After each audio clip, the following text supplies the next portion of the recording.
বৃন্দ, আমি মোহাম্মদ রফিজউদ্দিন, এমডি সহকারী শিক্ষক, এমডিবি আদর্শ উচ্চ বিদ্যালয়, পাকুন্দি কিশোরগঞ্জ।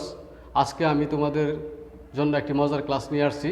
নবম শ্রেণীর রসায়নের তৃতীয় অধ্যায়ের পদার্থের গঠনের একটি মজার ক্লাস নিয়ে আসে। আজকে আলোচ্য বিষয় হচ্ছে কোনো মৌলের মধ্যে কীভাবে ইলেকট্রন, প্রোটন এবং নিউট্রন নির্ণয় করা সম্ভব সেই বিষয়ে বিস্তারিত আলোচনা করব। আশা করি এই ক্লাসটি তোমাদের সহজভাবে বোঝাতে সক্ষম হবে এবং তোমাদের উপকারে আসবে। তবে আজকে এই ক্লাসটি ইলেকট্রন, প্রোটন, নিউট্রন নির্ণয়ের আগে আমাকে আরও কিছু বিষয় জানতে হবে। সেই বিষয়গুলো হচ্ছে পদার্থ কী এবং পদার্থকে ভাঙলে কী পাওয়া যাবে, পদার্থের মধ্যে কী কী আছে, ওইসব বিষয় আমাকে সমষ্টিগতভাবে ভালো জ্ঞান থাকতে হবে, তাইলে আমার ইলেকট্রন, প্রোটন এবং নিউট্রন নির্ণয় করা সম্ভব। সেই বিষয়ে ইলেকট্রন, প্রোটন, নিউট্রন নির্ণয়ের পূর্ব যে আমার অভিজ্ঞতা থাকতে হবে সেই সম্পর্কে তোমাদের কিছু আলোচনা করে নিচ্ছি। আমরা জানি পদার্থ পৃথিবীতে যা কিছু আমরা দেখতে পাচ্ছি, এই হোয়াইট বোর্ড, এই টেবিল অথবা চেয়ার অথবা তোমার বই, সকল কিছুকে আমরা এক নামে রাখি পদার্থ। রসায়নের বা বিজ্ঞানের ভাষায় বলে পদার্থ। এই পদার্থকে বাংলে আমরা সব সময় পাইম কি, পদার্থকে যদি আমরা ভেঙে ফেলি তখন আমরা পাবো কি, অণু। এই অণুকে বাংলার পর পাওয়া যাবে পরমাণু। বিজ্ঞানী ডেমোক্রিটাস বলেছিল যে পরমাণু অবিভাজ্য। পরমাণুকে আর ভাঙা সম্ভব নয়, এবং স্কুল শিক্ষক বিজ্ঞানী জন ডাল্টন বলছিল যে পরমাণু অবিভাজ্য এবং ভাঙা সম্ভব নয়। কিন্তু পরবর্তীতে পরমাণুকে বিভাজ্য এটা প্রমাণিত হয়েছে, এবং পরমাণুকে ভাঙলে দুই ধরনের কণিকা বা কণা আবিষ্কার হয়েছে। সেই কণা সম্পর্কে একটি কণার নাম দেওয়া হয়েছে স্থায়ী কণা এবং অপরটির নাম দেওয়া হয়েছে অস্থায়ী কণা বা কণিকা। স্থায়ী কণিকার মধ্যে স্থায়ী কণিকা কাকে বলে বা স্থায়ী কণিকা কি সে সম্পর্কে যদি আমরা বলি, তাহলে বলতে পারবো যে সকল কণা সকল মৌলের পরমাণুর মধ্যে বিদ্যমান তাদেরকে আমরা বলি স্থায়ী কণিকা বা কণা। সেই স্থায়ী কণিকা বা কণা সম্পর্কে অর্থাৎ 118টি মৌলের মধ্যে প্রত্যেকটি মৌলের মধ্যে স্থায়ী কণিকা বিদ্যমান। এই স্থায়ী কণিকা হচ্ছে কি তিনটি, ইলেকট্রন, প্রোটন এবং নিউট্রন। এই প্রত্যেকটি পরমাণুকে যদি বা মৌলকে আমরা বিভক্ত করি তাহলে কি ইলেকট্রন, প্রোটন এবং নিউট্রন পেতে পারি। তবে একটি মাত্র মৌল, যে মৌলের মধ্যে শুধুমাত্র কি নিউট্রন বিহীন মৌল, 118টির মধ্যে একটি মৌল আছে যে এই মৌলটির মধ্যে শুধুমাত্র ইলেকট্রন এবং প্রোটন স্থায়ী কণিকা আছে দুটি, কিন্তু নিউট্রনের অবস্থান শূন্য। সেই মৌলটি হচ্ছে হাইড্রোজেন। হাইড্রোজেন ব্যতীত বাকি 117টি মৌলের মধ্যেই স্থায়ী কণা উপস্থিত আছে। এই স্থায়ী কণিকাকে যদি ডিভাইডেড করি, মানে স্থায়ী কণিকা থেকে আমরা সবসময় প্রত্যেকটা পরমাণু থেকে ইলেকট্রন, প্রোটন, নিউট্রন পাওয়া যাব। অর্থাৎ যে সকল কণা সকল মৌলের মধ্যে বিদ্যমান তাদেরকে আমরা বলি স্থায়ী কণিকা। আর অস্থায়ী কণিকা, অর্থাৎ অস্থায়ী কণিকার সংখ্যা হয়েছে অসংখ্য, অনেক অস্থায়ী কণিকা আছে। অস্থায়ী কথা থেকে আমরা বুঝি যে এটা স্থায়িত্ব নাই। অস্থায়ী কথার অর্থ আমরা বলতে বুঝি কি, এটা স্থায়ী হবে না, অর্থাৎ অস্থায়ী। যে সকল কণিকা মানে কোনো পরমাণুর মধ্যে বিদ্যমান থাকে, যদিও থাকে কিছুক্ষণ পর মানে নিজেই ধ্বংসপ্রাপ্ত হয়, ওই সকল কণিকা কি বললাম আমরা, অস্থায়ী কণিকা। তাহলে অস্থায়ী কণিকার সংখ্যা অসংখ্য। আমি তোমাদের বোঝার জন্য এবং জানার জন্য তিনটি উদাহরণ দিচ্ছি। একটির নাম হচ্ছে প্রোজিটন, আরেকটি কণার নাম হচ্ছে নিউট্রিনো, আরেকটির নাম হচ্ছে মেসন। এরকম আরও অনেক কণা আছে, যেমন মিউন, এরকম আরও অনেক অসংখ্য কণা আছে। তবে 118টি মৌলের মধ্যে এই যে অস্থায়ী কণিকা আছে, যদি একটা হাইড্রোজেনের মধ্যে আমরা জানি ইলেকট্রন, প্রোটন আছে, যদি পজিটন থাকে তাহলে কিছুক্ষণ পরে ইলেকট্রন এবং প্রোটন বিদ্যমান থাকবে, কিন্তু যদিও অন্য কোনো অস্থায়ী কণিকা থাকে কিছু সময়ের পর, কত সেকেন্ড পর এইসব কণিকা ধ্বংসপ্রাপ্ত হয়ে যাবে। হয়তো বা প্রোজিটন হাইড্রোজেন পরমাণু থাকতে পারে, কিন্তু কি হিলিয়াম পরমাণুর মধ্যে নাও থাকতে পারে। আবার দেখা গেছে কি নিউট্রিনো, হ্যাঁ, সোডিয়ামের মধ্যে থাকতে পারে, কিন্তু মেসন সোডিয়ামের মধ্যে নেই। অর্থাৎ এই অস্থায়ী কণিকার মধ্যে অস্থায়ী কণিকাগুলোয় কোনো কোনো পরমাণু থাকতেও পারে, নাও থাকতে পারে। যদি থাকে তাহলে কিছুক্ষণ পর ধ্বংসপ্রাপ্ত হয়। অর্থাৎ যদি পরমাণুকে ভাঙ্গি তাহলে অস্থায়ী কণিকা এবং স্থায়ী কণিকা পাবো, তবে অস্থায়ী কণিকা কিছুক্ষণ অটোমেটিক ধ্বংসপ্রাপ্ত হয়ে যায়, এই জন্য এদেরকে নামকরণ করা হয়েছে অস্থায়ী কণিকা। আমি যদিও নবম শ্রেণীতে প্রোজিটন, নিউট্রিনো এবং মেসনের কোনো উল্লেখ নেই, আমি তোমাদের বোঝার জন্য এই উদাহরণ তিনটি অগ্রিম, হ্যাঁ, আগে দেওয়া দিচ্ছি যাতে তোমরা সহজেই বুঝতে পারো। হ্যাঁ, আমি আবারও বলছি যে মেসন হয়তো বা কোনো 118টি মূলের মধ্যে মনে করলাম, হ্যাঁ, জার্মেনিয়ামের মধ্যে থাকতে পারে, কিন্তু নিউট্রনও নাও থাকতে পারে। কিন্তু ইলেকট্রন, প্রোটন, নিউট্রন প্রত্যেকটা পরমাণুকে ডিভাইডেড করলে আমরা পাব ইলেকট্রন, প্রোটন, নিউট্রন। একমাত্র হাইড্রোজেন ব্যতীত, হাইড্রোজেনের মধ্যে শুধুমাত্র কি নিউট্রনের অবস্থান নেই। হাইড্রোজেনের ইলেকট্রন একটি, প্রোটন একটি এবং নিউট্রনের সংখ্যা হচ্ছে 0। এই ইলেকট্রন, প্রোটন, নিউট্রন কোনো পরমাণুর মধ্যে জানার জন্য এর আগে আরও আমাকে জানতে হবে যে পারমাণবিক সংখ্যা কাকে বলে, পারমাণু সংখ্যা কি দিয়ে প্রকাশ করা হয়, পারমাণু সংখ্যা হ্যাঁ কাকে বলে, বিস্তারিত হ্যাঁ আলোচনা এবং এর সংজ্ঞা জানতে হবে। আমি তোমাদের বোঝার জন্য হ্যাঁ পারমাণু সংখ্যার সংজ্ঞা এখানে দিয়ে দিচ্ছি। পারমাণু সংখ্যা কাকে বলে? কোনো মৌলের নিউক্লিয়াসে বিদ্যমান প্রোটন সংখ্যাকে উক্ত মৌলের পারমাণবিক সংখ্যা বলে। তাই পারমাণবিক সংখ্যা বলতে আমরা উদাহরণ থেকে বলতে পারি বা সংখ্যা থেকে বলতে পারি, এখানে শুধুমাত্র প্রোটনের কথা উল্লেখ হচ্ছে। এখানে আমরা জানি যে 3টি কণিকা আছে, একটি হচ্ছে ইলেকট্রন, প্রোটন এবং কি নিউট্রন। এর মধ্যে পারমাণবিক সংখ্যা যদি সংজ্ঞা থেকে বলতে পারি, এখানে শুধুমাত্র 3টির মধ্যে শুধুমাত্র প্রোটনের অবস্থান তুলে ধরা হয়েছে। হ্যাঁ, কোনো মৌলের নিউক্লিয়াসে বিদ্যমান প্রোটন সংখ্যাকে উক্ত মৌলের পারমাণবিক সংখ্যা বলেন। তাহলে উদাহরণ, আমি একটি উদাহরণ তোমাদের বোঝার জন্য বা অতি সহজে যাতে তোমরা এই বিষয়ে বুঝতে পারো সেই জন্য কি একটি উদাহরণ এখানে উল্লেখ করা হলো। যে উদাহরণ দিচ্ছি সোডিয়াম। এরকম সোডিয়াম তুমি ইচ্ছা করলে 118টি মৌলের উদাহরণ দিতে সক্ষম। একটি যদি বুঝো তাহলে বাকি 117টি মৌলের উদাহরণ তুমি অটোমেটিকলি দিতে পারবা। হ্যাঁ, সোডিয়াম এর প্রোটন সংখ্যা কত? 11। তাহলে সোডিয়ামের মধ্যে প্রোটন সংখ্যা কত আছে?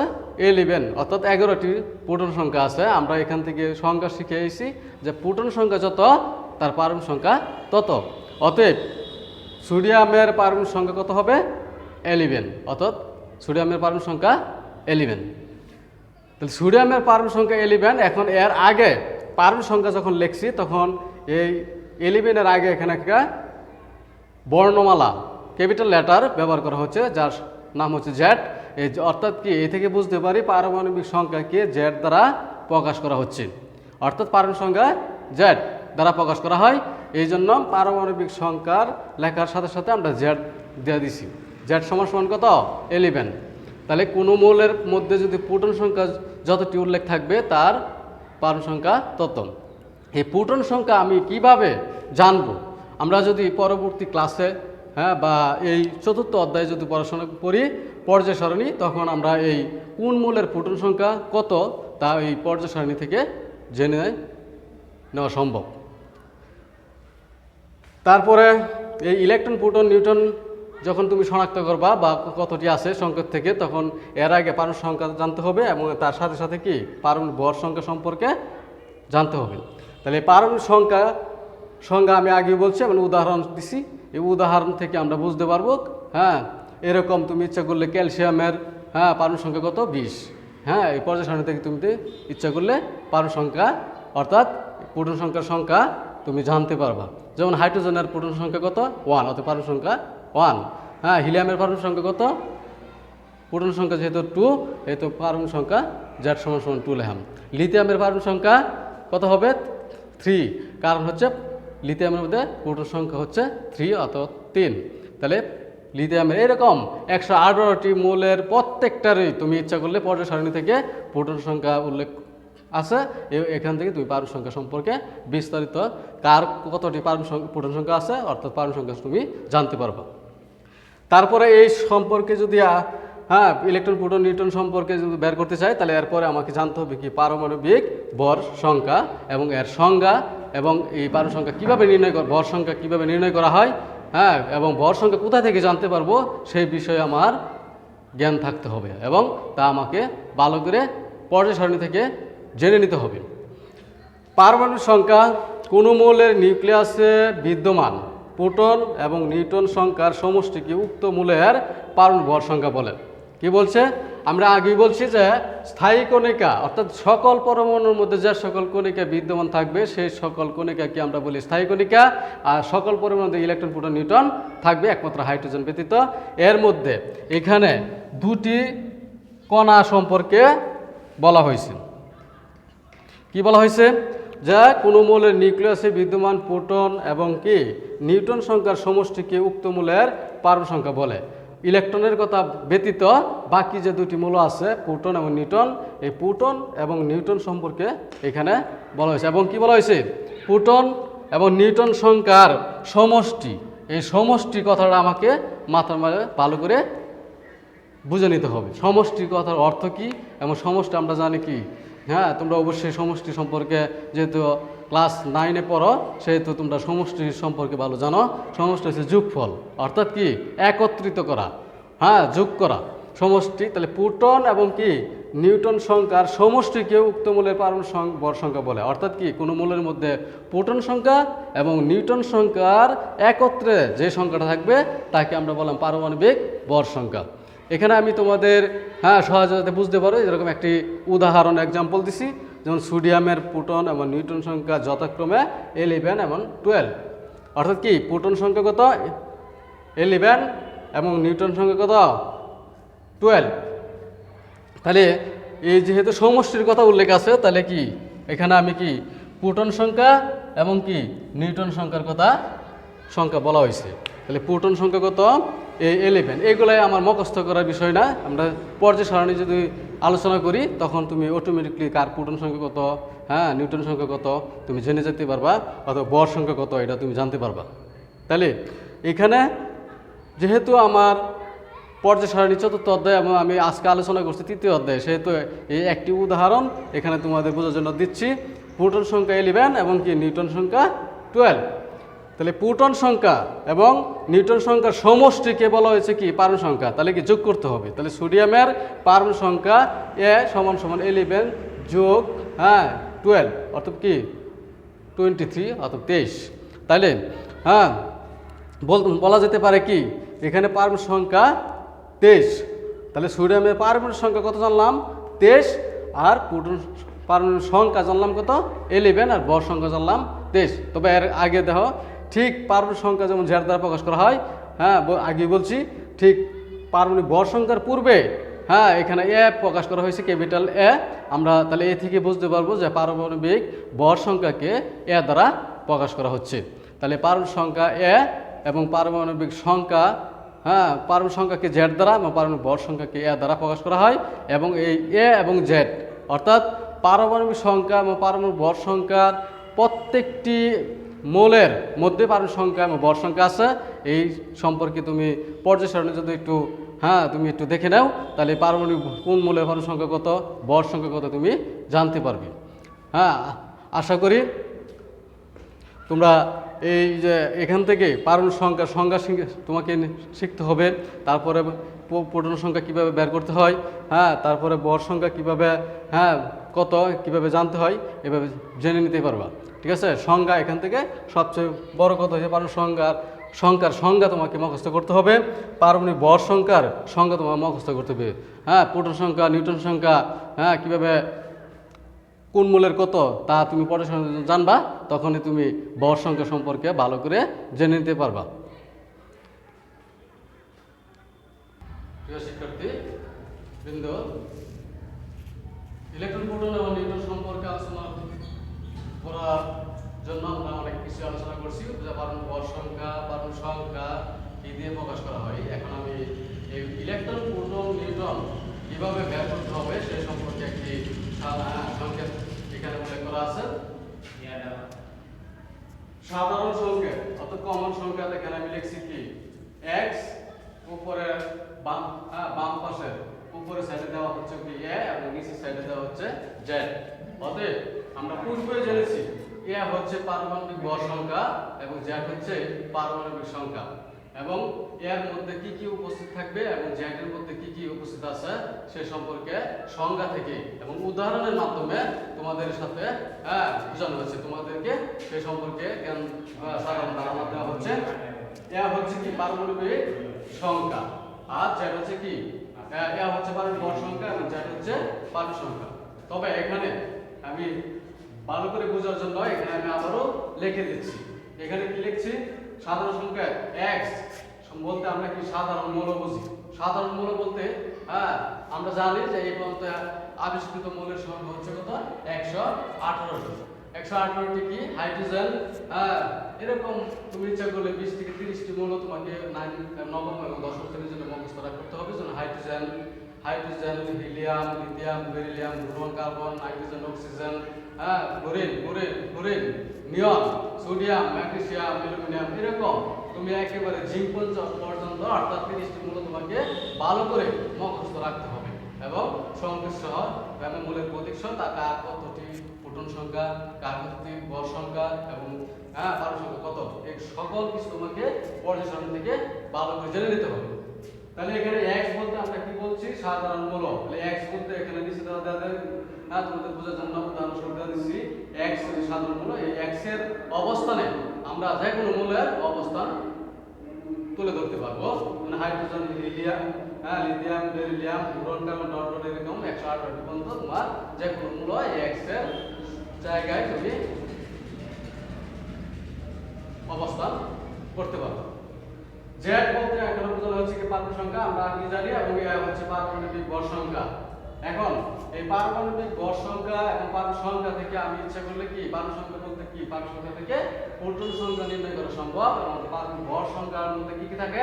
প্রোটন এবং নিউট্রন সংখ্যা। যদি প্রোটন সংখ্যা নির্ণয় করতে পারি তাহলে কি প্রোটন সংখ্যার পাশাপাশি নিউট্রন সংখ্যা যদি নির্ণয় করতে পারি তাহলে কি ইলেকট্রন, প্রোটন এবং নিউট্রন, এই তিনটি মৌলের মধ্যে ইলেকট্রন, প্রোটন এবং নিউট্রন তিনটি আমাকে বের করে দেখাতে হবে। তাহলে কি এই অবস্থান থেকে আমি পারমাণবিক ভর সংখ্যা অর্থাৎ প্রোটন এবং নিউট্রন সংখ্যা সমষ্টি বের করতে পারবো, এবং জেড থেকে পারমাণবিক সংখ্যা অর্থাৎ প্রোটন সংখ্যার অবস্থান নির্ণয় করতে পারবো। তাহলে এখানে তোমাদের সহজেই বোঝার জন্য একটি উদাহরণ আমি এখানে দিচ্ছি। এখানে সংকেত কি মৌলের প্রতীক সোডিয়াম।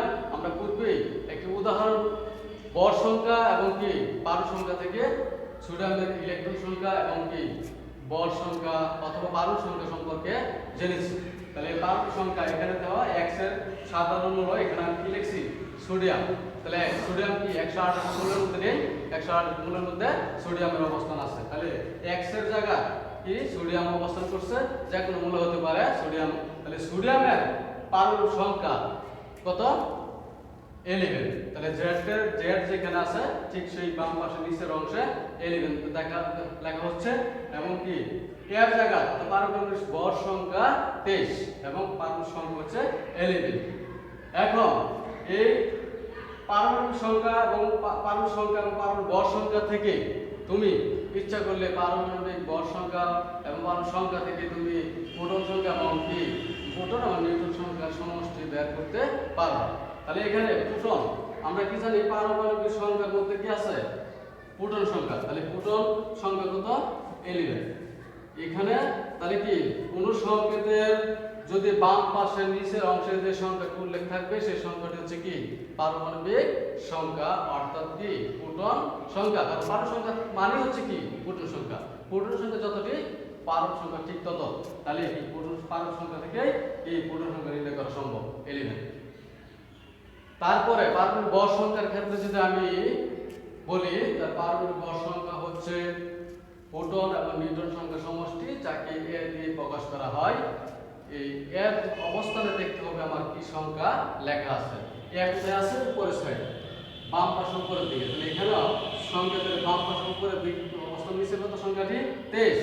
তাহলে 23 এখানে আছে কি প্রোটন সংখ্যা এবং আছে কি নিউট্রন সংখ্যার যোগফল, আর এখানে শুধুমাত্র প্রোটন সংখ্যা। তাহলে প্রোটন সংখ্যা আর হচ্ছে এখানে প্রোটন নিউট্রন।